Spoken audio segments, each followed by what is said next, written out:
Stephen A, what's up, man? Everything good? Brooks, are you there? I couldn't hear you for a second. Do you hear me now? Yeah, I can hear you. Everything good? I'm good, man. How's everything going? First of all, thank you for being on the show. Really, really appreciate it. How you doing?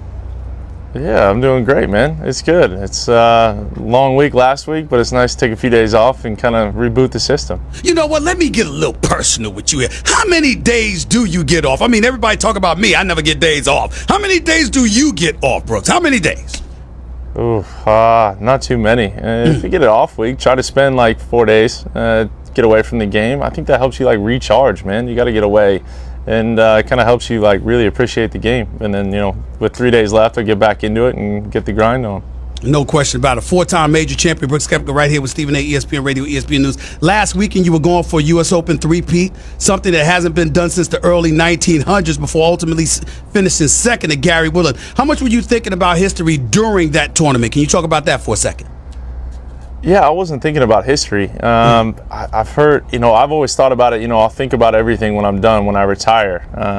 In the moment, you're so focused on what you got to do and what you need to accomplish that it's another tournament. I'm just trying to go out there and go win.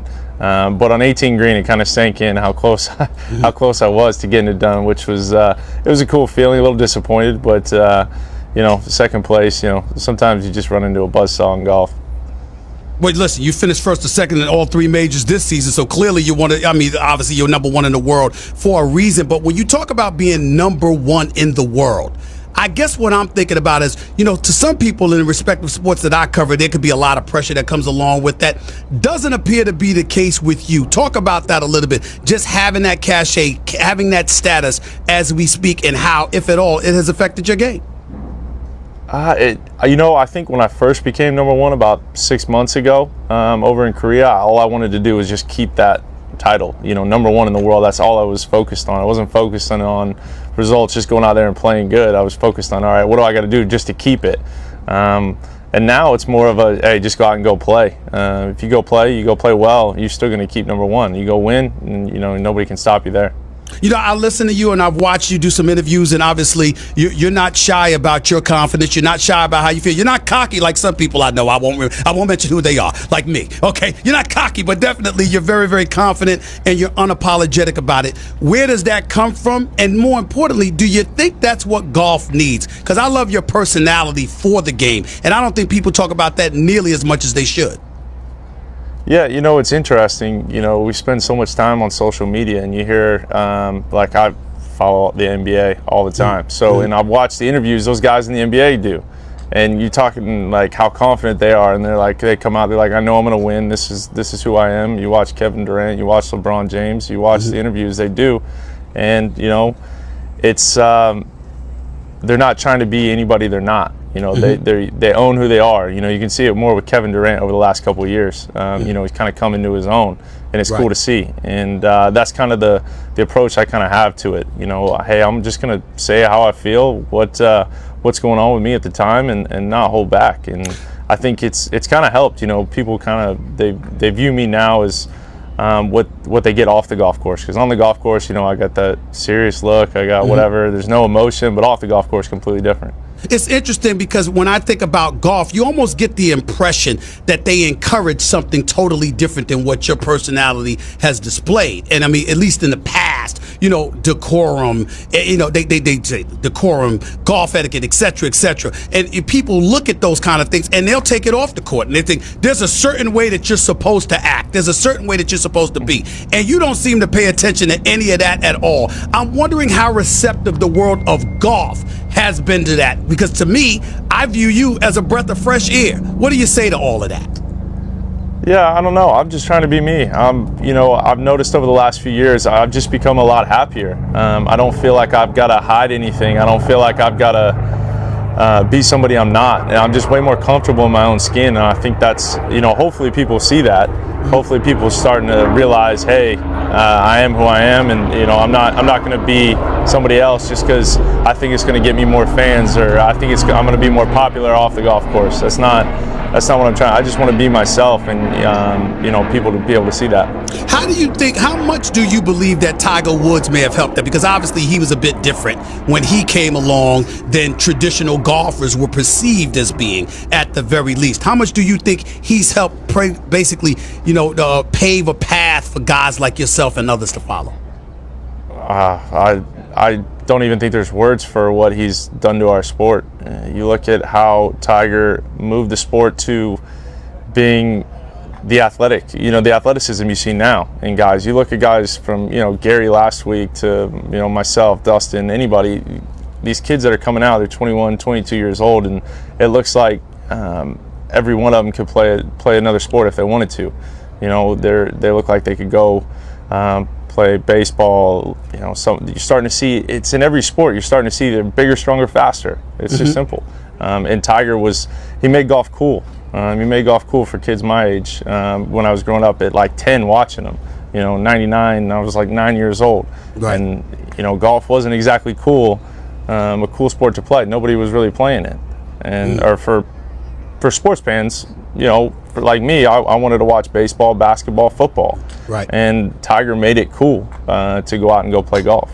Is it true that you're literally, they got you listed 6 feet, 205 pounds. Is that true? I mean, you look it, but I want to make sure that's accurate right now. Is that about right with you right now?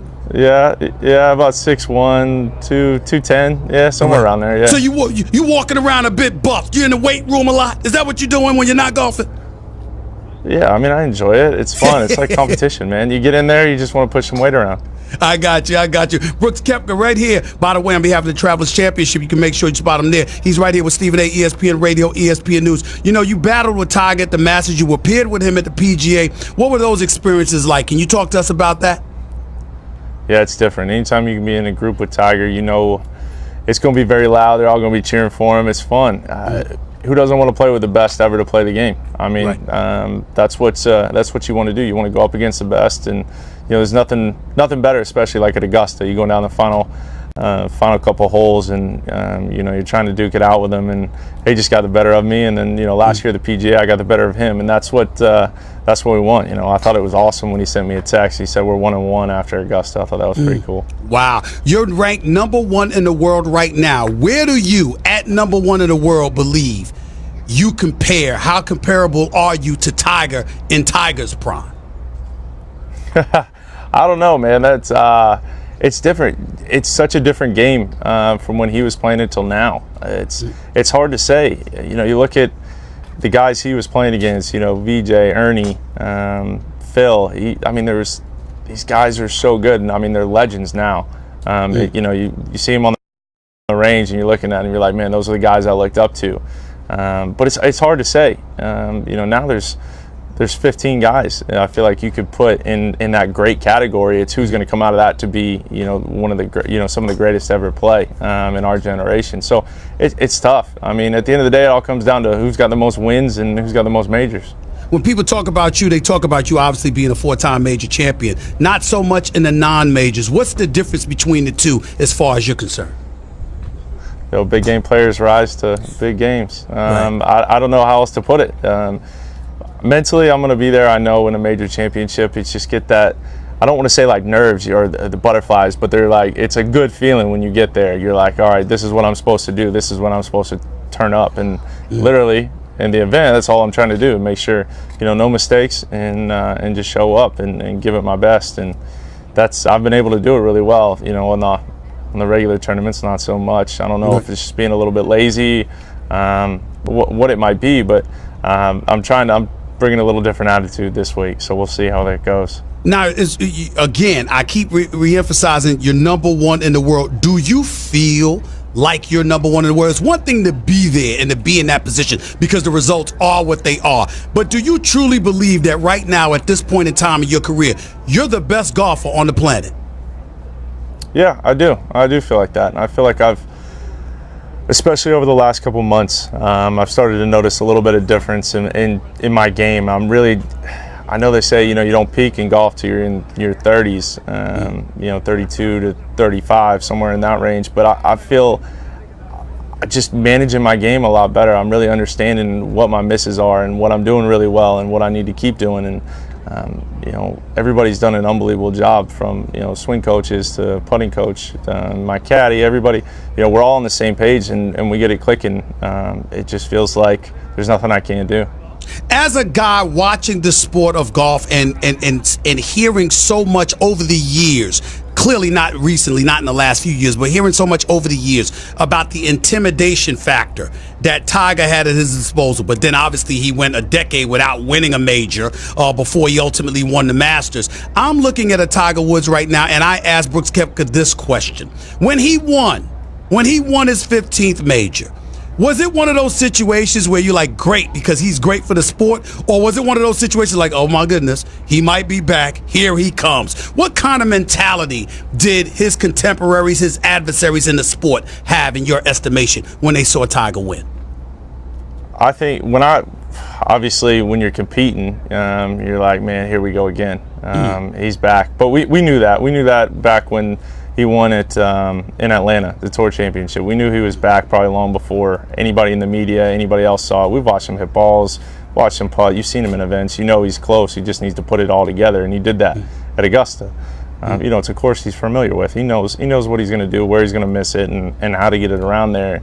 And to watch him get 15, it was cool. That's you know, that goes down in history. It was unbelievable golf he played on the back nine, just hitting the correct shots, putting in the right spots. I'm sure it was fun for him to be in contention again at a major, and you know, to be there, the group in front, and try to put some pressure on him. I enjoyed it. I mean, that's what you want to do. You want to go toe to toe with the best, and you know, he got me there. But it was, as far as the players, it was unbelievable amount of respect, and we couldn't be happy for him. Brooks Koepka, the #1 golfer in the world, right here with Stephen A., ESPN Radio, ESPN News. Just a couple more questions before I let you go, buddy. You know, it's not just you. It's not just Tiger. You got guys like Dustin Johnson, Justin Rose, your Rory McIlroy, and these guys. I mean, when you look at these other guys, what is it about them that we don't appreciate nearly enough? I mean, it's one thing for us to talk about it as pundits pontificating about the sport and what have you, but to see these other guys constantly be in the mix, being as competitive and great as they are, what is it that the average viewer misses about all of you elite players that you think we need to get? I think the one thing that people really don't understand is how difficult it is to win out here. I mean, golf is so hard. I mean, you look at a guy, he wins one time, maybe two during a season, and that's unbelievable. That's a great season. I mean, you play 20 times, so you're only in the mix maybe roughly 5 or 6 times, maybe more if you're playing a great year. So you've got to really convert half those, and how hard that is to do, because you figure somebody's going to get hot that week. But right now there's 10 guys in the world, the guys you named, Rory, you got Dustin, Justin Thomas, Justin Rose, all these guys. I mean, there's more guys in the mix now. It is so difficult when you've got to compete against 10 guys that are just playing on their best, and to actually come out on top it's so hard. It's so hard to win out here. It really is. For those that don't know you, what does Brooks Koepka like to do other than play golf? When you're not playing golf, what is it that you like to do? I'm a sports junkie, man. I'll watch anything. There's nothing better than sitting at home watching sports. I mean, you get late night, get the West Coast games. That's always fun. Big basketball, baseball, love football, love to go out on the boat, just hang out, man. I'm just a normal guy. Brooks, are you ready for this? I got some breaking news for you. Are you ready for this? All right, let's hear it. I actually am in the process of purchasing golf clubs. I'm getting ready to get my own golf clubs made. I'm getting ready to get on the course, man. I'm getting ready to pull it off, Brooks. I'm getting ready to do it. I've been holding off for years. I've been holding off for years, but the Mike Wilbons of the world, Doc Rivers of the world, and others, Steph Curry, he actually told me where to go and get clubs made. I'm actually in the process of getting clubs made, man. Any tips? Any tips? Swing hard in case you hit it. It might go somewhere. We gotta play, dude. Absolutely, man. Please, you invite. Not that I belong in the same state as you, but if I ever have the opportunity to, I'll definitely jump in it. Thank you so much, buddy. I really appreciate it, my man. You take care of yourself. For sure. Thanks, bro. All right, he's here. Brooks Koepka, the #1 golfer in the world. Here on behalf of the Travelers Championship, make no mistake about it, he's here to promote this week's PGA Tour event, the Travelers Championship in Connecticut. It's a loaded field with several of the top golfers in the world, including Phil Mickelson, Justin Thomas, Jordan Spieth, Bubba Watson, Jason Day, Francesco Molinari, Tony Finau, and many, many others. Brooks Koepka, the #1 golfer in the world. Appreciate you, buddy. Thank you so much, man. Thank you. Yep, thank you. All right. Take it easy. 888-SAY-ESPN. That's 888-729-3776. Man, please. I mean, that man invite me on the golf course. I'm going. And by the way, I promise you this. Let me promise America this. I promise y'all, including Brooks Koepka, I will be better than Charles Barkley. There's no way in hell I will be that bad. I played golf about 10 times. I played it about 10 times. My swing looks kind of good. My wardrobe is always fly. Always fly. Always. I'm going to look good on the golf course. All right? My swing will even look good. I'm here to tell y'all that right now. I played 10 times. So my swing will look good. Here's the problem. I can't tell you where the ball's going to go. I just can't. I would say this. Any homeowners that have homes on the golf courses, I think you need to board up your windows. I think that's important. I don't want to break any windows, John. JC, I don't want to do that. I ain't trying to pay anybody's window bills. You know what I'm saying? I'm not trying to do that. But I just think that's important to point out.